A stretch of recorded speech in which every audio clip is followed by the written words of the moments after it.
Ya estamos de vuelta, un fuerte aplauso para Mateo, muchísimas gracias, aquí amenizando con la mejor música este Open Fest, 10º aniversario. Y bueno, mientras nos vamos colocando, ya sabéis que he contado al principio que el Open suele ser noticia del día en los informativos. Bueno, voy a hacer un poquito de margen, a ver si la gente se va sentando. Hay diferentes personajes que se van aproximando hasta esta galería de cristal del Palacio de Cibeles. Y mientras la gente se acomoda, bueno, habéis disfrutado de los food trucks, ¿no? Un poco de todo, salado, dulce. Hay gente que ha tomado todo. Ha empezado con el sándwich, luego el croissant, luego la empanada, luego la tortilla, acaba en el brownie, que son los que están tardando más en llegar. Pero bueno, que oye, esto también es un gastro open. Aquí hay para todo. Bueno, pues me comunican que acaban de llegar, atención, los 3 últimos expresidentes del gobierno que se han dado cita también en este Palacio de Cibeles, porque son asiduos al Open de Arbitraje y tienen un mensaje que dar. Vamos a recibir, por favor, al expresidente Aznar. Adelante. Muy buenos días a todos, muchísimas gracias. Mientras toman asiento todos ustedes, como todos ustedes saben, este es un Open internacional, por eso, si ustedes me lo permiten, voy a traducir parte de mi discurso al inglés, que es una lengua que yo domino a la perfección. Queridos amigos del Open de Arbitraje, my dear friends of the Referee Open, querido Javier Iscar de Hoyos, dear Javier Iscar, querido Javier,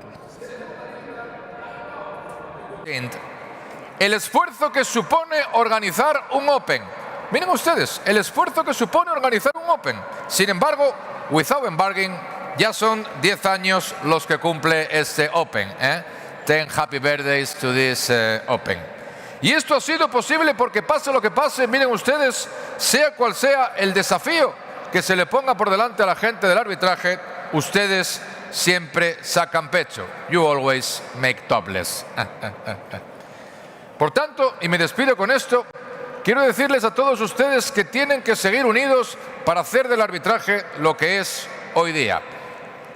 Es hora de ser una piña. It's time to be a pineapple. Muchas gracias.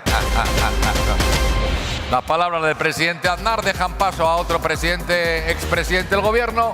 Está el presidente Zapatero. ¿Qué tal? Muy buenos días. Buenos días a todos. Muchísimas gracias. Es un placer estar aquí y decir sin duda que lo que más me gusta del Open de Arbitraje, querido Javier, es su talante que hace que la justicia ordinaria esté atrás. Esto es así. Un nuevo Open donde una vez más se vuelve a hablar de la sostenibilidad. En la mesa de antes del coffee se abordaron temas interesantes sobre la energía verde, el biogás, el hidrógeno. Yo siempre he hablado de la sostenibilidad. Ya en la cumbre del clima en Copenhague, en el año 2009, pronuncié una frase que pasó a la historia de la civilización cuando dije: la tierra no pertenece a nadie salvo al viento. Esto lo dije yo ante millones de personas, joder, con un par, ¿eh? Pero hoy, sin embargo, voy a mejorar esa frase y voy a decir, ante millones de personas también, que el laudo no pertenece a nadie salvo a los árbitros, que son los que hacen sostenibles los acuerdos entre las partes y hacen que a la justicia ordinaria se la lleve el viento. Muchas gracias. La palabra del presidente Zapatero, y acaba de llegar el último expresidente, el presidente Mariano Rajoy. Muy buenas tardes y muchas gracias. ¡Viva el vino! ¡Viva! Miren ustedes, el arbitraje es una gran nación y sus Open muy Open y mucho Open. Y un plato es un plato, un vaso es un vaso y un laudo es un laudo. Miren ustedes, y todo el mundo sabe que es el árbitro el que elige el laudo y es el laudo el que quiere que sea el árbitro el laudo, ¿eh? Y esto el alcalde, sobre todo el de Madrid y el vecino, pues lo ven bastante bien. Miren, como digo siempre, somos sentimientos y tenemos seres humanos. Por eso, miren ustedes, creo que el arbitraje es importante para llegar pronto a un acuerdo, ¿no? Y los árbitros son gente rápida, decidida. A veces no se necesitan ni 5 días para reflexionar y conseguir un buen laudo. Bien, me gustaría despedirme con la última reflexión antes de dar paso a la siguiente mesa. Miren, cuanto peor, mejor para todos, y cuanto peor para todos mejor, mejor para mí el suyo beneficio del arbitraje. Muchas gracias.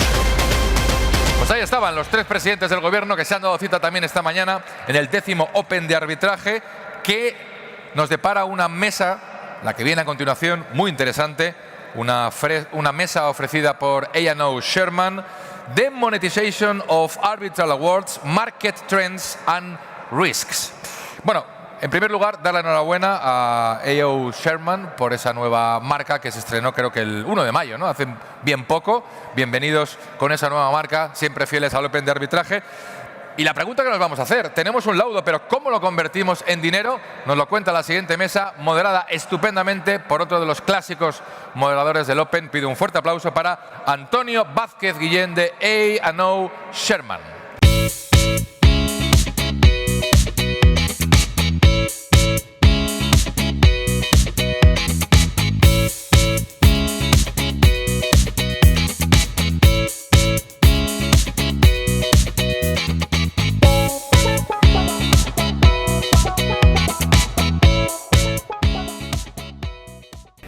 Good morning, everyone.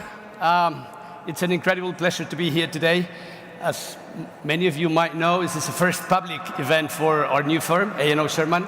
So we're very happy to share today with you this incredible project for the firm after following a long term of merger between Allen & Overy and Shearman Sterling. So, you know, we feel very proud to be here. We would like to thank very much Javier Iscar and Sonia Hernando for not for inviting us, which of course, but mainly for doing all what they are doing for the arbitration in Spain and in LATAM on the whole. I think it's just unbelievable, Javier, what you have achieved in the last 10 years. So we're really thankful as a community. And of course, we as a law firm, you know you have our support, but I mean, these type of things come only from real leaderships. So thank you very much both, really, thank you. Today, as you have just heard, we kick off with the unforgettable Money from Pink Floyd. The reason is pretty obvious. We're going to talk about a theme that we find pretty interesting, which is the perfect match between disputes and M&A, right? I think the market is following that route, and it's another incredible trend, which is how do we do transactions in litigation or in arbitration? And that's why we called our panel Monetisation of Arbitral Awards, Market Trends and Risks. For that, we have an amazing panel that I will introduce right away, and it's a great combination of different profiles and roles, as you will see. But before that, before I give them the floor, let me just frame a little bit the discussion. For many years, litigation funding has been considered sort of a niche, sort of a what's going on there, what is litigation funding like, what are they doing? Are they funds, strange funds coming over and putting money into the disputes and the cases? But today, it's a clear key piece of dispute resolution for two reasons. The first reason is that it opens the door for claimants to be able to file their claims when they don't have sufficient funding. And the second reason is because this is the only way for full success for a claimant. In many occasions, when you get a successful award or a sentence, but you're not paid because the debtor is not willing to pay. Many people here, I'm sure, one way or the other, be it law firms, funds, companies, claimants, investors, whatever, might have suffered the incredible situation where you are successful with your award, but you're not paid. And there's a bumpy road until you're really paid. And for that, again, the monetization of arbitral awards becomes an incredible tool and a very effective way for arbitration to grow and to really foster itself, okay? So that's the context. So what we're going to address today is where are we? What are the main aspects in this type of transactions? What are the market trends in the US, in UK, and in Spain? And how do we see the future, okay? And what are the risks? So that's how we would frame this panel. And for that, I will kick off with Peter Griffin. Peter is the managing director of Slaney Advisors. Slaney Advisors is a company fully devoted to this type of transactions, to identify opportunities in the market and be able to generate connections between funds on the one hand and investors on the other. He's been enforcing against sovereigns more than $400 million, and he has been involved in transactions for about, if I'm correct, $11 billion face value of the transaction. So he's a very knowledgeable guy, and he used to be, by the way, at Shearman Sterling, not any longer my colleague, but you used to be at Shearman Sterling, and then at Baker Boots as well. So with that, I would like to ask Peter just to frame a little bit this discussion. I mean, how do you see the monetization of arbitral awards, and who are, in your view, the key players? Can you let the audience know who are the players, who are behind these type of transactions? Over to you, Peter. Welcome. Thank you. Thank you, Antonio. I think it would be remiss of me on this day not to start by making some reference to the Champions League. And as you know, the Champions League games are played out over 2 legs. And we look at international arbitrations now as a kind of a 2-legged endeavor. There's the first phase, which is the phase before you get your arbitration award, which is the value creation phase. You start off with a claim on a piece of paper, and you end up some years later, hopefully, with a document, an arbitration award, with money damages that carries interest. That's the end of the first phase. You can be winning 1-0 at the end of the first phase of your Champions League game. But there's a whole second phase that lies ahead, and that's the value recovery phase. So the value creation phase is over, you enter into the value recovery phase. And this is uncertain water. I'll give a very brief example. There was an English oil and gas company called Cairn Energy. They sued India for an expropriation claim, and they were awarded $1 billion. So at the end of phase 1 of their Champions League, they had won $1 billion. But overnight, they had become something very different to an oil and gas company. They had become a sovereign creditor. And moreover, they had become a sovereign creditor in a market where there was actually no international sovereign creditors of India. And so they were then confronted with the possibility of having to do something very much outside their comfort zone, go and enforce, find assets, start a whole new different type of enforcement litigation, again, with completely different issues, with completely different players. And so in the end, they settled. But that is the perfect illustration of why monetization has become so important now. Because, as the bankers would call it, many times with an arbitration, you have what's called the phenomenon of dislocated credit. If you consider your arbitration award as a credit, it's in the hands of somebody not specialized in dealing with that credit. And our job is to relocate that credit to the right place so that the award holder can cash out, can realize value. I'm sorry, the second part of your question was, who are the key players?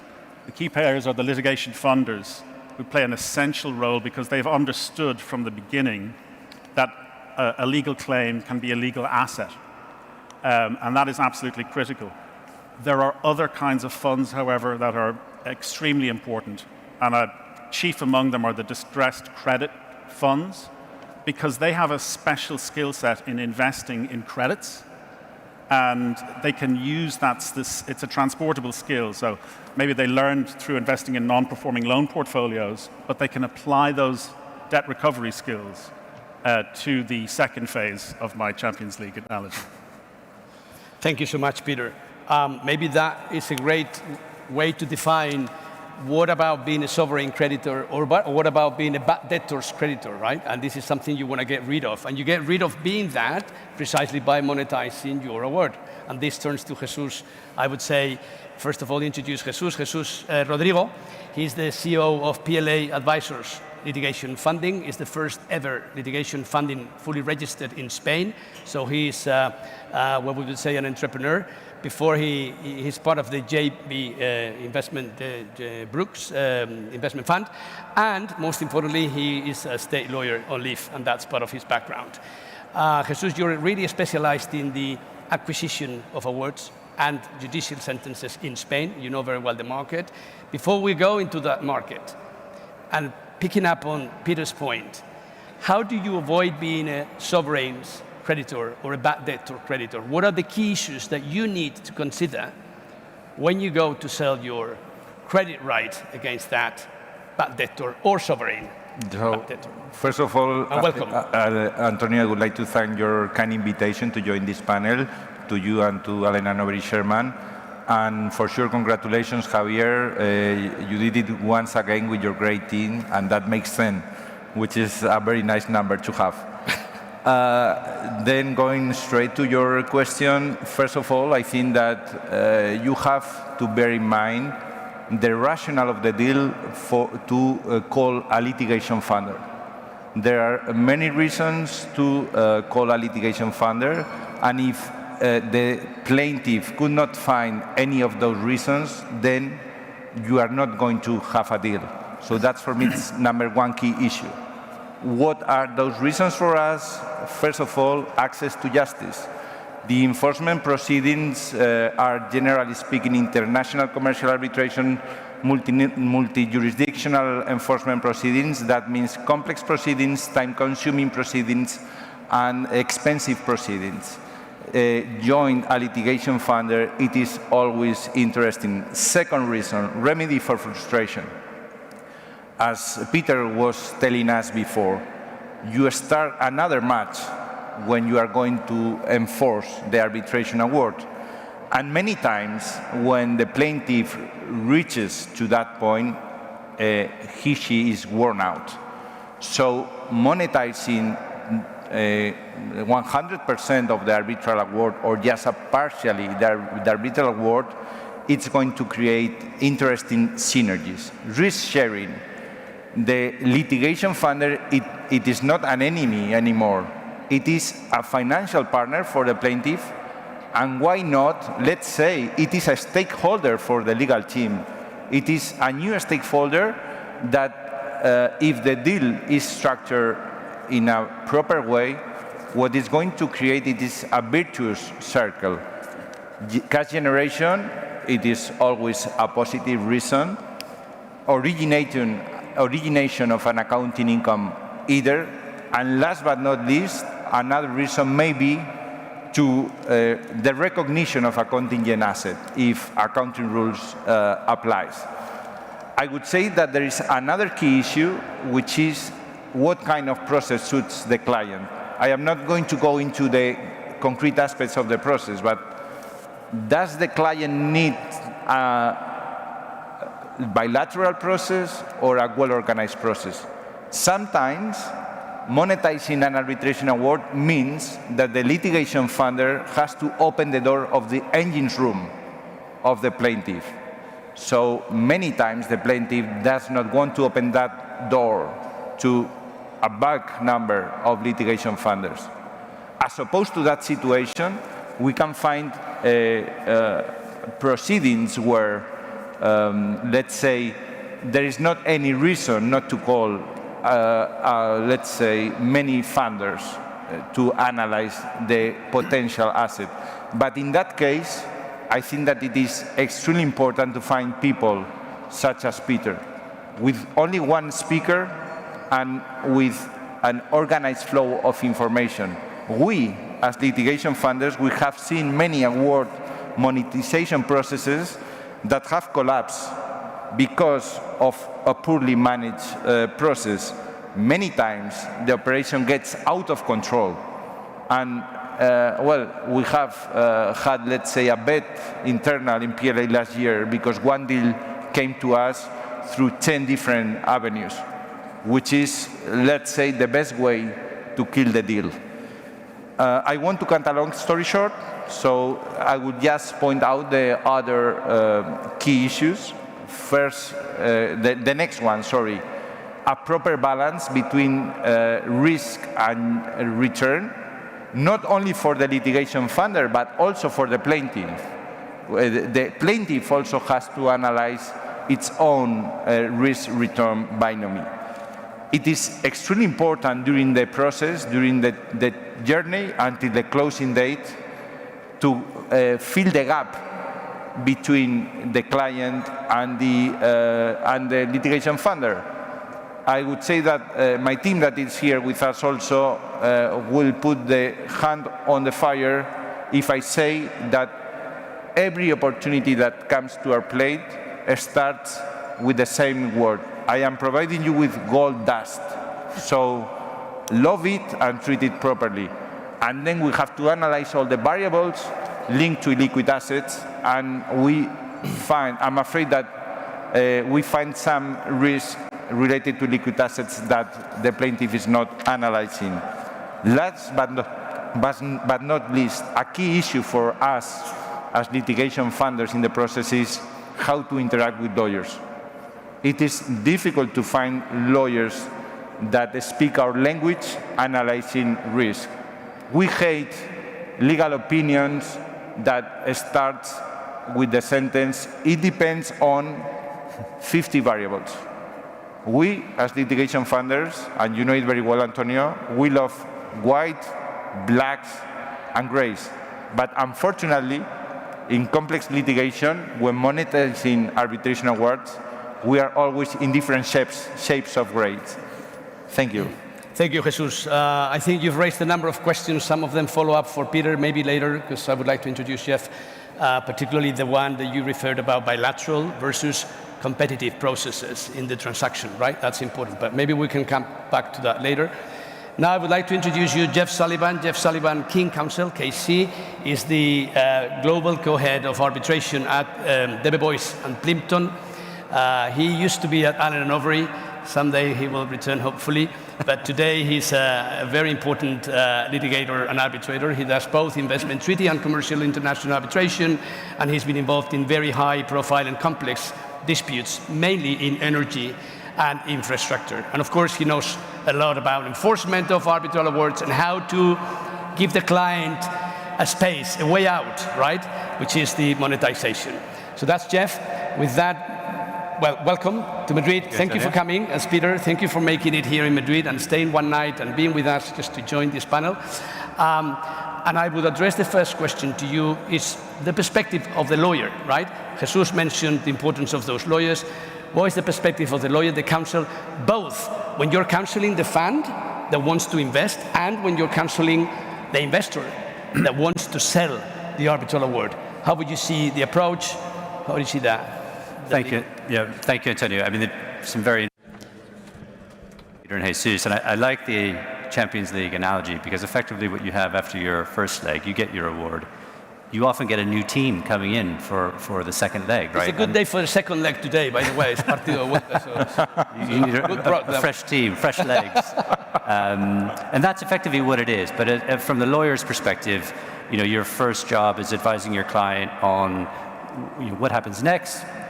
It can be a very long, difficult process to actually see the award through the enforcement process and actually get paid. And that's where the litigation fatigue comes in that Jesús mentioned.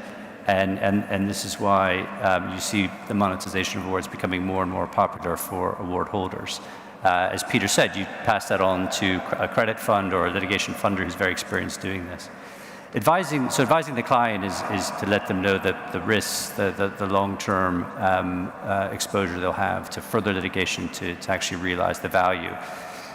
The funders then actually help them realize that value, and there's lots of different ways that the structures can work, and Peter and Jesús can talk more about that. But as Jesús says, advising the funder is a very different beast than advising your original client. Their interest in this will be really financial. They won't have had any stake in the underlying dispute, and they want to know the few key important risks. And actually focusing on those few key important risks, identifying them. To the extent necessary, you're often bringing in advice from other jurisdictions. You may be enforcing the award outside of the jurisdiction where you practice.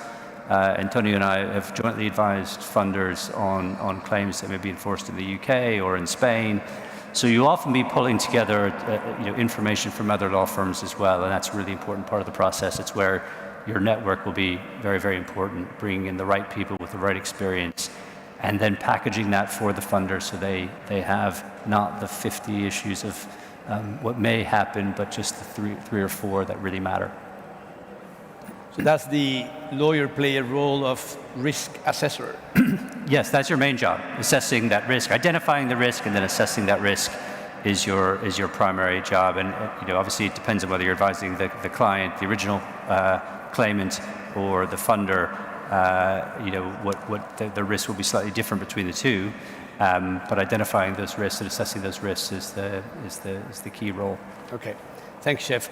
Maybe Peter, back to you. Often these transactions, and maybe people here, if they're not familiar with these transactions, they may consider that they are very complex, they're very difficult, and it's a nightmare to have a solution, a deal done, right? Could you let us know a little bit what are the main challenges in entering the transactions from your perspective? How do you see those? Sure. Well, I think the good news for Madrid is that some of the greatest talent in carrying out these transactions is assembled in this fabulous venue today. Because I think the Madrid bar, you're really leading the world in some of these monetization transactions. They are, and it starts at the very, very beginning of the process when you start to commence your arbitration. I think as Jeff was alluding to, nowadays you have to think at some point in a few short years, I'm going to be managing or participating in the sale or monetization of this. And that requires a certain document management, a certain organization, a certain expertise in being able to deal with that process down the line. So the first task starts as soon as your case starts, in the first opening minutes of the first game in the Champions League. When you go to monetize, I completely agree that the monetization process, it needs to be organized with the sort of diligence and professionalism that an investment bank would bring to an M&A transaction to buy and sell a company. So we strongly advise our clients not to have 50 intermediaries approaching various funds. And what instead you want to do is you work with the legal team, you assemble all of the relevant information in a data room, and you have an organized data room process. You have, well, we like to have the role of a sell-side advisor. So you've got a single point of contact. You identify the potential fund if you're going to one, or funds if you want to run an auction. You agree that with the client so that there's no surprises, there's nobody talking outside the reservation to, everybody knows these 5 funds will be approached, for example. And then you run it like an M&A process. You have a very strict timetable, a very clearly defined process where you require bids, by certain deadlines, just as you would if you're selling a company. I think it's the only way that you can carry out these transactions efficiently, is to treat it as you would the sale of a company. Because otherwise, when you're in these litigation things, they just, if they fall off that railroad track, that they're just a series of conversations that never end, and you end up with a failed transaction. Can I ask you a follow-up question here, Peter? So when you mentioned that you choose those funds, how do you choose them? I mean, you're on the sell side, the investor comes to you, and you have to choose 3, 4, 5 potential funds to compete, to pitch, right, in that process. What are the criteria that you would consider to approach those funds? Absolutely. So first and foremost, do they have a prior track record in investing in litigation assets? If they don't, it's probably a waste of time. Then you move on to step 2. Do they have a prior track record in investing in this particular type of asset? 3, and this is really a problem, some claims can be too small for some funds nowadays because they say, our fund is so large, we cannot devote our capital to buy something lower than a certain value. You have the opposite problem, which could have been the India example I gave you, where you have claims that are just too big for a single fund. They say, look, it's $2 billion. That's just too much risk for us to have in any one particular thing. And the 5th one, I would say, is geographic. So if you're dealing, for example, in emerging markets like Venezuela, Argentina, claims in Latin America, you really want to start thinking about funds that have access to emerging markets and an expertise in emerging markets. If you're in Western Europe, that's not necessary. So there are some of the considerations. Right. Thanks, Peter. So background, minimum ticket, maximum ticket, and knowledge of the local market. Okay. If I may, Antonio? Yeah, of course, yeah. I would like to highlight what Peter said about the process organized. I think it is very important that clients take advice from their lawyers at the closing. Industry contracts tend to be standardized. So, I mean, positive covenants and negative covenants to be added to the contracts are, let's say, somehow standard, even within complex litigation transactions.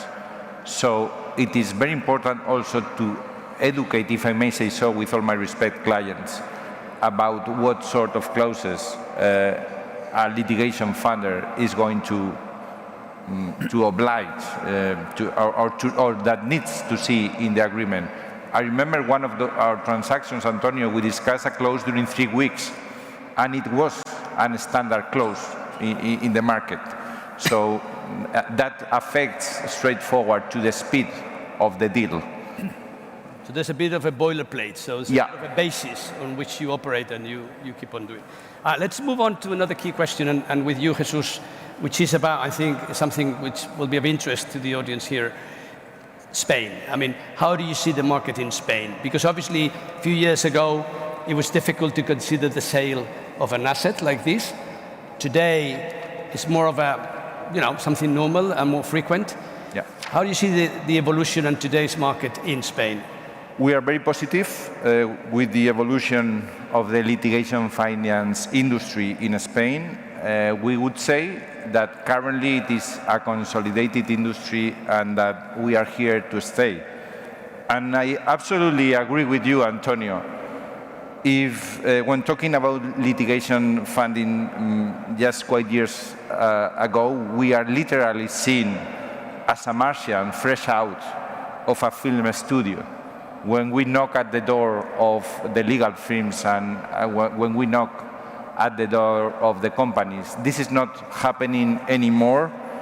And we think that we are here in a situation similar as, the situation in which the biggest local player in the States was in 2008.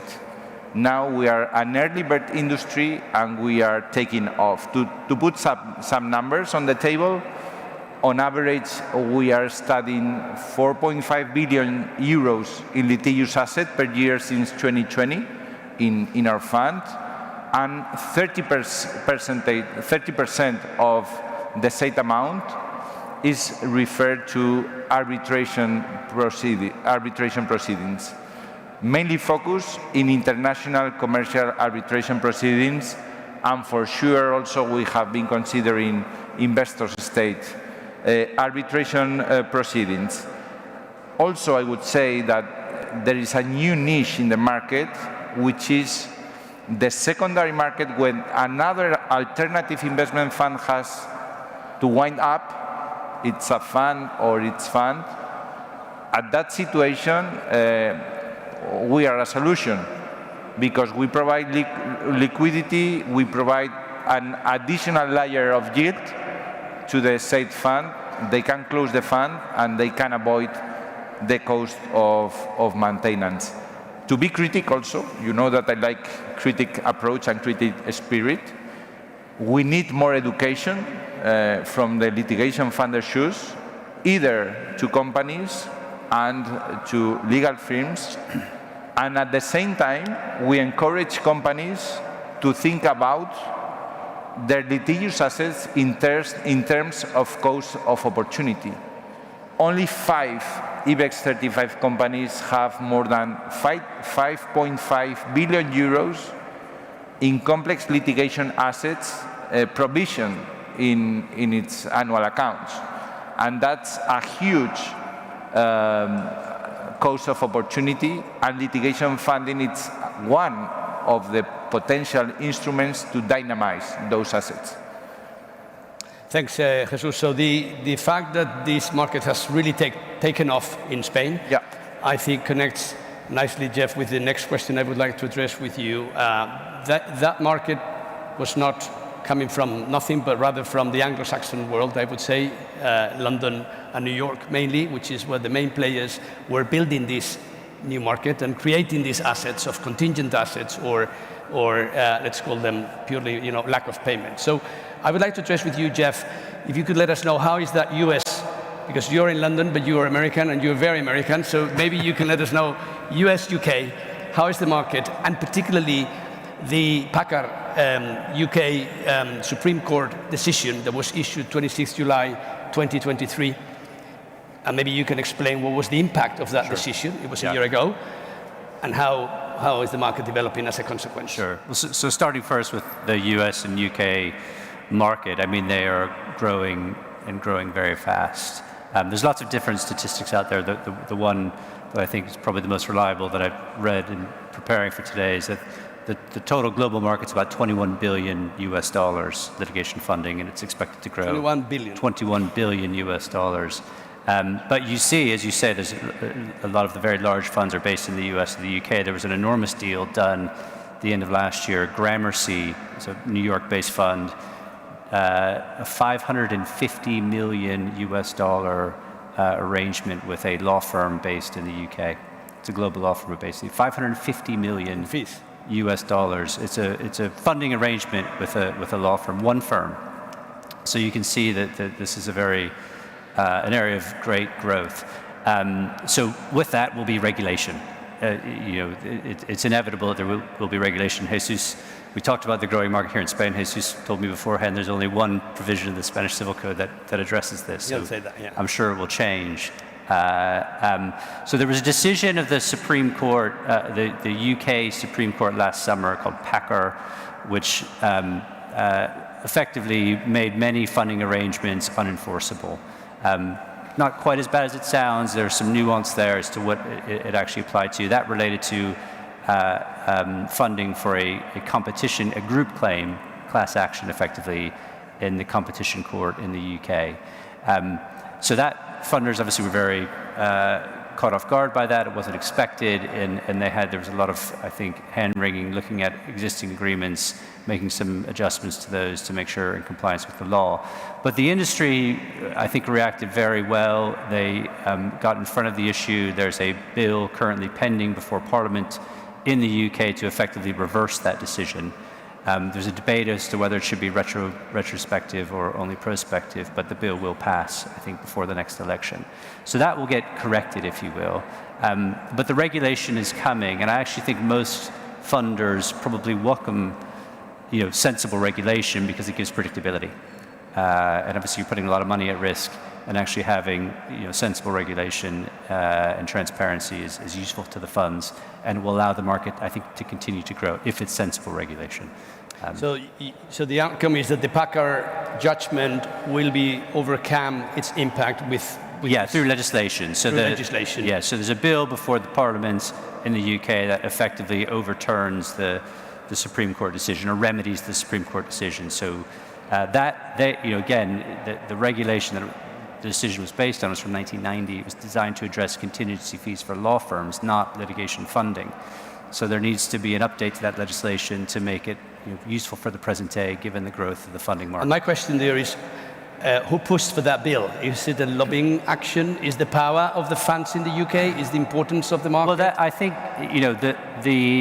yes. I mean, certainly there would have been the funding associations looking to correct this, but the government itself actually wanted to fix this because the disputes industries is big in the UK, and actually they want to make sure they support the industry and that it continues to be a destination for law firms and funders. It's great for the economy overall. So the government was very supportive of it. So I think one of the takeaways here is then that if you want to be an arbitration-friendly jurisdiction, you need to cover the whole thing. So you need to cover the procedure, the institution, the arbitrators, but also a way out if there's a problem. And this is what we can see that UK is doing. So they had this ruling against a little bit the impact on the industry. And this bill, when will it be passed? Do we know? So hopefully, I think before the next election. So in the next 6 months, let's say. 6 months. It's would be a good topic for next year. There's one key debate about prospective, retrospective, but nobody is debating that the legislation should be passed. It's just a detail. So let's move to Spain. So what do we have in Spain in terms of regulation, Jesús? Well, I would say that in Spain we do not have really regulation. We can find Article 1535 of the Spanish Civil Code to regulate the preemptive rates in the case of a sale of a litigious asset. But generally speaking, we do not acquire litigious assets. We enter into financial agreements. So generally speaking, that article is not going to apply. What we have here in Spain, as we have in other countries, are rules of conduct. Self-regulation is working pretty good in this niche in complex litigation. And I invite all the audience to read the rule of conduct of the Third-Party Funding Association of England and Wales, or the rules of conduct of the European Litigation Funders Association, where we are members. We have a rules of conduct: capital adequacy, how to settle cases, how to avoid conflict of interest. We have also a proposal of EU directive, and we can speak later on if you want about that, but many of the items that are going to be regulated in the said proposal are already covered by those rules of conduct. And it is extremely important to highlight one thing. If you as litigation funder breach one of those rules, you are out of the market. Who brings you out of the market, or is just the market? Yeah, I mean, you are out of the market because this is a very sophisticated market. One thing to bear in mind, we have institutional investors, we have a fiduciary duty with their monies. So breaching one of those rules, you are not going to qualify anymore as a manager for their assets. And also your counterparties in complex litigation, I am not speaking about representative actions, I am not speaking about the consumer's litigation niche for finance. In complex litigation, you also have sophisticated players. So, I mean, reputation, it is an enormous part of the cake for us. Before we move on to the consequence of that regulation, Jesús, I have a follow-up question for you. So if the only real regulation in Spain is Article 1535, Retracto de Créditos Litigiosos, is the only one. Yeah. What about the EU regulation for this market? Well, let me just add one thing. It is not true, and I have said that the only article that we have is the Spanish, well, the article of the Spanish Civil Code, because, I mean, we are not discovering the wheel, we are investing in illiquid assets, so we have all the main regulations that applies in the Spanish market. For instance, we are an alternative investment fund, so we are under the regulations of EU directive and under the regulation of the local jurisdiction where we are regulated. So that's one important thing to say. And well, we have the mercantile code to structure our deals. We apply the main terms and conditions under the mercantile Spanish code. Okay. Or even any other foreign jurisdictions, such as the English one or the American one. Okay. Maybe, Jeff, you want to follow up any? Well, the European Law Institute is in the middle of a program. I think they'll issue a report in September of 2024, September this year, which will, I think the idea is to set out guidelines for national legislatures then to adopt regulations, also for institutions. So, I mean, you have sort of two levels here. You have national regulation, which may govern what law firms can do and what funds can do, and then bringing this back to arbitration, which is what we're here to talk about. Obviously, you then may have arbitration rules that govern things like transparency and disclosure. So regulation is certainly coming. There will be more regulation as the industry grows. And I think in Europe, it's a bit behind where we are in the US and the UK, but it's catching up quickly. So forward-looking, how do you see is this a risk in regulation, or precisely, touching on what you just said for the UK, the market can be, say, it's safe? Yeah, I mean, there are risks. I mean, what the regulation needs to balance two things. They need to balance up access to justice, making sure that people who need funding have access to that funding in the right way, but also not stifling the market completely. to over-regulate it. So it's striking that balance. There are risks, of course, if they don't get it right. And I suspect there will be, what you've seen in the UK is a decision, that was sort of anti-funding, if you will, and then a quick fix for that, a relatively quick fix for that. And you probably see that over the next 10 years as the market develops and the regulation develops. Okay. Maybe, Peter, for you, in this context of that regulation, how do you see that market evolution? And in particular, why, picking up on Jesus' point before, that Spain is not rocketing, but at least developing very well. Why do you think is that? Is there any connection with the previous market? Is this a counter-cycle market vis-a-vis M&A or other assets that was seen by funds in a couple of years ago, like NPLs, non-performing loans, things like that? Absolutely. I kind of mentioned earlier on that a lot of the funds that invest directly or indirectly in litigation assets previously had experience. They were credit funds because there's a unique skill in recovering a credit, without spending too much that it becomes unprofitable, and quickly enough that it becomes more profitable. So I think that a lot of those funds were focused after the financial crisis on NPLs, loan portfolios, some property loans, bank loans. Then they moved into litigation and arbitration assets. But I would say there's a second phenomenon which I think is also very interesting. This litigation funding was very new 10, 15 years ago.